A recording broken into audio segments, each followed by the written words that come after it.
Oi pessoal, como é que vocês estão? Espero que estejam todos bem. Gente, a gente vai aqui para nossa primeira audioaula, porque eu não consegui fazer isso em forma de vídeo de jeito nenhum, é muita tecnologia para o meu computador, então vai ser em formato de áudio, tá? E aí foi a partir disso que eu tive a ideia de fazer um Instagram, e por lá a gente conseguir se ver e interagir. E aí quem não quiser o Instagram pode estudar aqui só por essas audioaulas. Tem livro, tem internet, tem várias formas, tá? Não tenha desculpa, tá bom? Bom, lembrando que a gente está na disciplina de microbiologia, então a gente está falando aí sobre micro-organismos. Já falamos sobre vírus, justamente por causa da questão da pandemia. A gente começou falando sobre vírus, apesar deles não serem considerados seres vivos, né? A gente já conseguiu aí falar sobre essas partículas infecciosas que estão causando aí todo esse alvoroço nesse momento. Já falamos sobre as bactérias e agora a gente vai falar sobre reino protista, tá bom? Por que eu tô falando reino protista, pessoal? Porque o reino protista, ele é formado pelas algas e pelos protozoários. O foco do nosso estudo em microbiologia voltada para a enfermagem vai ser aí os protozoários, né? Vão ser os protozoários. Mas não tem como a gente não falar um pouquinho sobre todo o grupo, tá bom? Então, o reino protista é formado por algas e protozoários. Esses organismos, eles são eucariontes, né? Eucariontes é para estar na ponta da língua. Falei, já é para todo mundo lembrar o que significa, né? Então, são organismos que têm célula com um núcleo individualizado. São células que têm carioteca. E aí tem o segundo ponto, como vocês podem olhar aí no slide. Eles são unicelulares e pluricelulares. Mas a gente está falando sobre micro-organismos, professora. Como é que tem aí pluricelular? Como é que tem organismo aí que tem várias células? Então, gente, dentro do grupo das algas, como vocês podem ver aqui, ó, né, o reino protista é formado por algas e protozoários.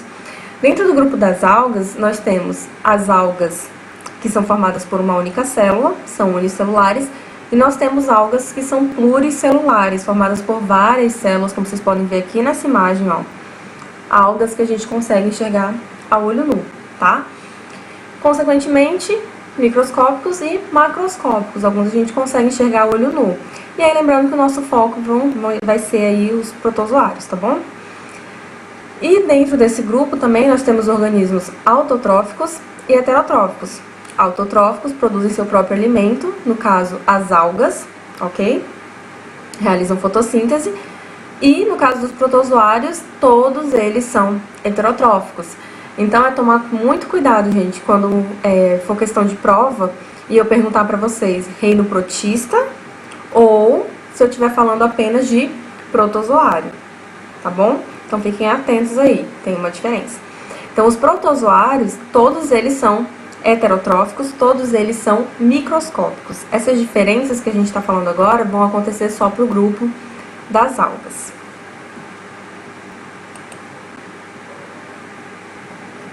Então a gente vai falar rapidamente sobre as algas, não é o foco do estudo de vocês na enfermagem, tá? Mas não tem como não falar sobre elas. São seres fotossintetizantes, ou seja, eles produzem seu próprio alimento, né? Não se alimentam de outros seres vivos, e isso acontece porque são seres que têm clorofila, tá? Lembrando aí das aulas de citologia, né? Células que possuem clorofila, que possuem cloroplastos, realizam fotossíntese. Consequentemente, produzem seu próprio alimento. E a gente tem aí as algas microscópicas, né? Que seria mais o foco pra gente aqui falar na microbiologia. Essas algas microscópicas, pessoal, elas fazem parte do que a gente chama de fitoplâncton. Tenho certeza que vocês já ouviram falar nesse termo. Nem que seja no filme do Bob Esponja, que tem aquele plânctonzinho lá, né? Se não ouviu, gente, para tudo agora e vai lá ver rapidinho para vocês poderem se situar, tá bom? O que é esse fitoplâncton? Nada mais é do que as algas que vivem na coluna d'água, tá? Essas algas, elas servem de alimento aí para vários outros organismos, né, no ambiente aquático, e é extremamente importante para esse meio, tá? A gente tem aí algumas imagens com alguns exemplos dessas algas.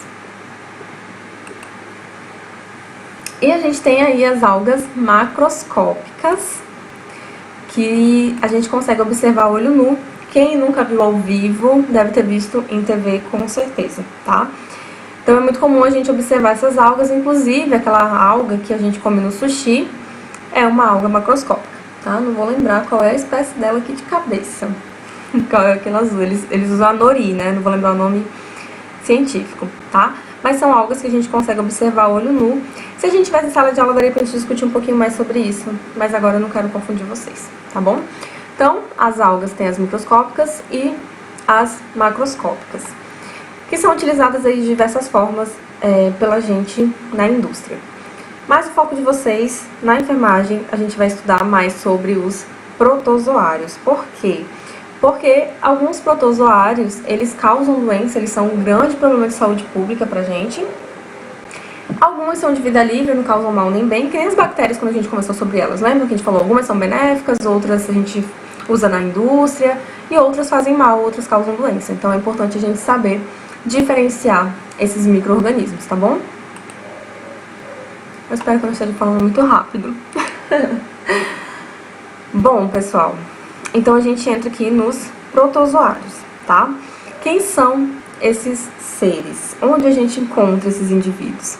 Primeira coisa, gente, eles são micro-organismos, então realmente a gente nunca vai conseguir enxergar a olho nu. Mas os protozoários, eles estão presentes em tudo que a gente faz. Onde tem água, tem protozoário. E aí, se esse protozoário ele vai causar mal ou não pra gente, vai depender do tipo de ambiente que a gente se encontra. Por exemplo, vou tomar banho no igarapé, ali no meu sítio, que é tudo bem limpinho. Será que tem protozoário? Tem, com certeza tem. Só que não é o mesmo protozoário que vai estar presente, por exemplo, deixa eu pensar aqui, onde deságua o esgoto, né? Vamos ali no rio rapidinho, onde deságua o esgoto, tem protozoário? Tem. E muito, mas do tipo que faz mal pra gente. Deu pra entender? Espero que sim. Então, gente, existe protozoário em qualquer ambiente aquático. Inclusive, muitas vezes, se a água não for bem tratada, tem protozoário na água que a gente bebe sim, tá? Dos bebedouros por aí. Então, tudo vai depender do tipo de protozoário que a gente encontra nessa água, ok? Tem uns que são de vida livre, não causam mal, não causam bem, estão lá só vivendo a vida deles, são organismos do meio ambiente. E tem outros que causam mal pra gente, acabam causando aí alguma doença, tá bom? Então, como eu falei pra vocês, tem vários tipos de protozoários e a gente vai encontrá-los basicamente em ambientes úmidos e aquáticos, tá? A gente não encontra eles em ambiente terrestre. Quem são eles? A gente vai classificar esses protozoários de acordo com a forma de locomoção. Então, a forma que ele usa para se locomover é a forma que a gente vai classificá-los, tá? Então, a gente tem protozoários ciliados, que se locomovem através de cílios. Pessoal, recomendo que vocês estejam aí com um caderno, tá? E anotem o que eu vou falando, não só o slide em si, porque vocês podem estudar depois, mas anotem o que eu tô falando, tá? Então, os ciliados se locomovem através de cílios, como a gente pode ver aqui, ó, tá? São cílios. Não é o mesmo cílio do nosso aqui, do olho, tá, gente? São expansões da membrana plasmática. Lembra que a gente estudou isso em citologia. E a gente tem os flagelados. Flagelados locomovem por flagelos. Não é o mesmo tipo do flagelo do espermatozoide, por exemplo, tá? Então, se locomovem por flagelos. A gente tem os sarcodíneos. O que são os sarcodíneos, gente? Eles não têm um modo de locomoção pré-determinado. Eles se locomovem, mas eles... Como é que eu posso explicar pra vocês? Dá pra vocês verem aqui nessa figura que a gente tem o exemplo de uma ameba. Estão vendo essa região? Eu queria um pontinho mais bonitinho, mas só tem esse aqui. Parece essas patinhas aqui, ó. Aí vocês podem lembrar da ameba lá daquele desenho das meninas superpoderosas, aquelas amebinhas verdinhas, tá? Eles se locomovem fazendo expansões aqui na membrana plasmática e através aqui desses pedipalpozinhos que eles vão formando, ele vai se locomovendo, tá? Esses são os sarcodíneos. Falei em sarcodíneo, lembrem de ameba, ok? E a gente tem os esporozoários. Quem são os esporozoários? São os que não têm forma de locomoção. Se ele não tem forma de locomoção, obrigatoriamente ele é um parasita, tá? Então, os esporozoários são parasitas, eles não se locomovem. E aqui a gente tem um exemplo, ó, do plasmódio. Alguém sabe aí que o plasmódio é causador?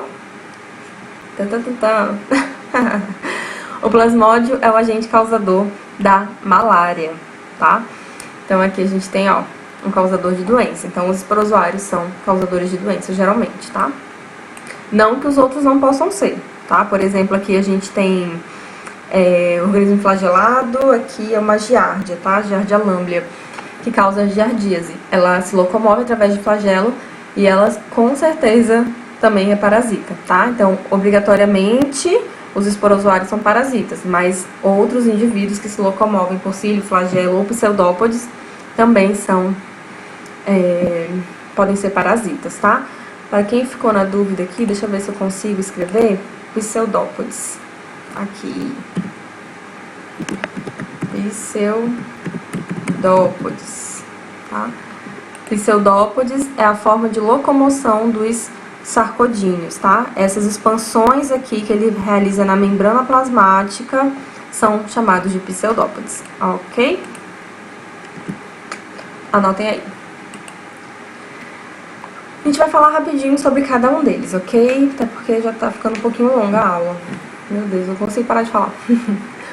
Gente, os protozoários ciliados, né, os cilióforos, são o grupo mais complexo entre os protozoários. Por quê? Porque eles possuem dois tipos de núcleo, o macronúcleo e o micronúcleo. Eles possuem também quimiorreceptores. O que isso significa? Eles conseguem fazer percepção química, tá? Então, eles conseguem sentir, digamos assim, né, entre aspas, o ambiente ao redor. Então, ele consegue se locomover de acordo com o que está presente no ambiente. Não vou entrar muito em detalhes, senão a gente vai se alongar demais. Mas a questão da reprodução dos cilióforos é bem diferenciada por causa desse macro e micronúcleo. Então, dei uma pesquisada aí, tá? Anota aí como pesquisa, para vocês verem como é que é a reprodução dos ciliados, tá bom? Aí a gente tem os protozoários flagelados, tá? Poucos aí são de vida livre, a maioria acaba sendo parasita, comensal ou mutualista. O que isso significa, gente? Parasitismo, comensalismo e mutualismo são 3 tipos de relações ecológicas, ou seja, indivíduos que se relacionam entre si, tá? O que eu quero que vocês tenham em mente agora, em parasitologia a gente discute sobre comensalismo e mutualismo. O parasitismo ele é uma relação em que um indivíduo causa mal para o outro, tá? É o que acontece no caso das doenças que a gente vai falar, principalmente nessa questão dos protozoários. Então, o indivíduo que ele é parasita, ele causa mal para o hospedeiro em que ele se encontra, ok? A reprodução desses indivíduos é de forma assexuada por cisparidade. Esse nomezinho aí já é para estar na cabeça de vocês também. Lembrem que o principal modo de reprodução das bactérias é a cisparidade, tá? Então, um indivíduo duplica, deixa eu ver se eu consigo mostrar para você. Um indivíduo duplica o material genético e depois se divide em 2. Aqui a gente tem o exemplo do Trypanosoma cruzi, causador aí da doença de Chagas. E aqui a gente tem o exemplo de uma alga, a euglena, tá? Então, esse indivíduo, ele se duplica o material genético e divide em 2. Lembrando que se ele divide em 2, são indivíduos idênticos.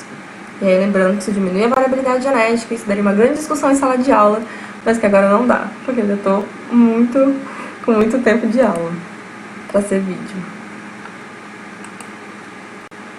Aqui, alguns exemplos, algumas fotinhas deles, tá bom? Aqui, a comparação de um tripanossoma, e aqui são células sanguíneas, tá? Então, para vocês terem noção aí da comparação do tamanho. Aqui a gente tem outra forma do mesmo parasita, do mesmo tripanossoma, tá? Aqui também é outra forma. E aqui a gente tem uma giardia. Então, todos os indivíduos flagelados, tá? Se locomovem por flagelos. A gente tem os sarcodíneos, que foi o que eu falei pra vocês, se locomovem por pseudópodes, tá? Aqui tem o nomezinho, pra quem não pegou lá na hora. Então aqui, ó, gente, eles não têm uma forma pré-determinada, tá? Ele vai se locomovendo de acordo aí com a expansão. Então aqui esse indivíduo, ele tá tentando capturar, creio eu que seja uma alga, tá? Pra poder se alimentar. Então ele vai se locomovendo aí por pseudópodes, que são expansões da membrana plasmática, tá? Aqui um exemplozinho esquemático e como ocorre essa alimentação. Aqui tem a foto de uma ameba. Então, elas não têm uma forma pré-determinada. Observem tudo isso aqui ao redor, parecem ramozinhos, são pseudópodes, tá? E a gente tem os esporozoários, que, como eu falei pra vocês, são obrigatoriamente parasitas, porque eles não possuem forma de locomoção, tá? Aqui a gente tem um exemplo de causadores de parasitoses no homem, tá? Esse aqui, por exemplo, é o plasmódio, que causa a malária. Aqui nessa micografia, esqueci o nomezinho agora. Não vou editar isso aqui, hein? Aqui a gente tem, ó, o plasmódio atacando as células do sangue, as hemácias. Por isso que a malária ataca muito o fígado, tá? Ela consegue entrar nas células sanguíneas do fígado e acabam destruindo bastante. Geralmente quem pega malária, quem adquire malária, acaba tendo aí vários problemas relacionados à questão do fígado, ao funcionamento do fígado, tá? Aqui exemplos, ó, essas células estão todas infectadas com o plasmódio, tá, gente? Esses pontinhos mais escurinhos são todos plasmódios. A reprodução pode ser feita através de bipartição ou cisparidade. Lembra que eu sempre falo pra vocês, sempre tem mais de um nome para a mesma coisa, tá? Então, a mesma coisa. Então, o indivíduo duplica o material genético e se divide em dois. O problema disso, eles são idênticos. Não existe variabilidade genética, o que é bem ruim, tá bom? Do ponto de vista evolutivo. Do ponto de vista ali para viver é ótimo, né? Porque ele acaba se duplicando aí várias vezes e em questão de horas o indivíduo tá aí cheio de parasitas, ok? E a gente tem aí a reprodução também que pode acontecer de forma sexuada, ou seja, existe uma troca de material genético. Nesse caso é feito através de conjugação, aí eu falei pra vocês, ó, a questão do macro e micronúcleo, tá? Então existe aqui uma divisão entre esses macro e micronúcleos, que eu vou pedir pra vocês pesquisarem, porque senão fica muito longa essa aula, tá bom? Mas nada mais é do que uma troca de material genético, e aí sim a gente tem a questão da variabilidade genética. Então dá pra fazer troca de material genético e aumentar a variabilidade genética desses indivíduos, ok? O que é extremamente importante do ponto de vista evolutivo. Para finalizar, acredito que eu já devo ter uns 20 minutos, a gente tem aí uma diferença que eu quero que vocês tenham em mente quando a gente fala de protozoário. Pessoal, os protozoários, eles têm dois estágios, basicamente, tá? No seu ciclo de vida. Eles apresentam o estágio de trofozoito e o estágio de cisto. Ou seja, você pode ouvir, o trofozoito do plasmódio, o trofozoito da giardia, ok? O cisto do plasmódio, o cisto da giardia. São apenas fases do ciclo de vida deles que são diferentes, mas é o mesmo indivíduo, ok? Então, o trofozoito a gente vai chamar quando ele está na fase de crescimento ativo e no estágio reprodutivo, ou seja, quando ele está lá vivendo, se reproduzindo, geralmente no nosso organismo, tá? E aí o que acontece? Ele vai entrar na fase de cisto. O que é o cisto? É o estágio de dormência. Ele vai ficar limitado por uma membrana cística que é extremamente resistente e assim ele consegue sobreviver nos mais diversos ambientes. Que aí é que tá a grande questão. Como é que eu vou saber disso? Gente, por exemplo, quando a gente chega da feira, do supermercado, todo mundo não fala que tem que lavar bem os alimentos? É isso, tá?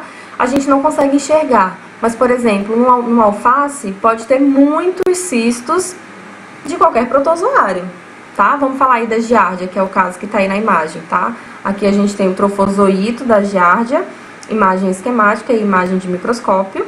E aqui a gente tem o cisto da giardia, imagem esquemática e imagem de microscópio, tá? Então, quando a gente chega do supermercado, a gente tem que lavar as verduras, pode ter lá muitos cistos de giardia, por exemplo, tá? Que vai causar aí as giardias, vai dar muita diarreia, vai dar dor de barriga. E aí, o que é esse cisto, gente? Ele é extremamente resistente. Então, você tem que lavar bem os alimentos para que eles sejam eliminados, porque no caso da gente acabar ingerindo esses cistos, eles têm uma proteção. Então, o nosso ácido clorídrico, que a gente libera no estômago para fazer a digestão, não vão atingir de forma alguma eles. Eles vão passar direto para o nosso intestino. E aí, no nosso intestino, ele vai desencistar nome bonito, né? Vai desencistar e vai assumir a forma de trofozoito. E aí, nessa forma de trofozoito, ele fica lá vivendo no nosso intestino, se alimentando dos nossos nutrientes, ok? Eu vou tentar passar um videozinho aqui pra vocês, incluir nessa aula pra vocês verem a questão dessa reprodução, tá bom? Anotem as dúvidas de vocês pra gente poder discutir na aula da live que eu vou fazer com vocês no Instagram, tá? Então, vejam essa aula, anotem as dúvidas, que aí já facilita bastante a gente conversar na aula do Instagram. Eu espero que vocês tenham entendido. Mais informações, assim, mais detalhadas, peguem livro, vejam na internet, tá? Que eu tô dando pra vocês realmente o básico, até pra não ficar muito longa essa aula, ficar maçante aí pra vocês ficarem na frente do computador, tá? Então anotem as dúvidas que a gente conversa na aula do Instagram. Beijos e fiquem em casa!